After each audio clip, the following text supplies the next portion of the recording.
তিনি দেশে আসলে আমরা সেটা দিব এবং তার নামে যে মামলাটা হয়েছে হত্যা মামলা সেটার বিষয়ে আমরা ইতিমধ্যেই বলেছি, ইতিমধ্যেই আইন মন্ত্রণালয়ও বলেছে যে সংশ্লিষ্টতা না থাকলে প্রাথমিকভাবেই নামটা বাদ দেওয়া হবে। আপনি যেহেতু ক্রীড়া উপদেষ্টা, এখন কোনো বিষয়ে আছে কিনা বা আপনার যদিও আজকের বিষয় না এটা, তারপর আমি একটু বলি। আর বিসিবি এ বিষয়ে হয়তো একটা বক্তব্য দিয়েছে এবং রাষ্ট্রের জায়গা থেকে রাষ্ট্র প্রত্যেক নাগরিককেই নিরাপত্তা দিতে বাধ্য এবং সেটা আমরা তো অবশ্যই করব। এখানে সাকিব আল হাসানের পরিচয় দুইটা, এটা আমাদের মনে রাখতে হবে। খেলোয়াড় হিসেবে একটা পরিচয়, আরেকটা হচ্ছে ওনার রাজনৈতিক পরিচয়।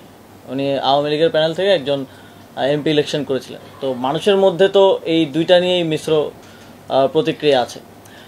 এখন খেলোয়াড় হিসেবে আমাদের একজন খেলোয়াড়কে যতটুকু নিরাপত্তা আমাদের দেওয়ার দায়িত্ব সেটা অবশ্যই আমরা দিব। তিনি দেশে আসলে আমরা সেটা দিব এবং তার নামে যে মামলাটা হয়েছে হত্যা মামলা সেটার বিষয়ে আমরা ইতিমধ্যেই বলেছি, ইতিমধ্যেই আইন মন্ত্রণালয়ও বলেছে যে সংশ্লিষ্টতা না থাকলে প্রাথমিকভাবেই নামটা বাদ দেওয়া হবে। কিন্তু ওনার রাজনৈতিক পরিচয়ের কারণে জনগণের মধ্যে যদি ক্ষোভ থাকে, তাহলে মনে করেন আমার নিরাপত্তার জন্য কয়জন, 5 জন পুলিশ কনস্টেবল থাকে আর একজন গানম্যান থাকে। আমার উপরে যদি দেশের 16 কোটি জনগণের লেটসে 10 কোটি জনগণের যদি ক্ষোভ থাকে, তাহলে এই 5-6 জন আমাকে কী নিরাপত্তা দিবে? আমারও তো সেক্ষেত্রে নিরাপত্তার সুযোগ নেই।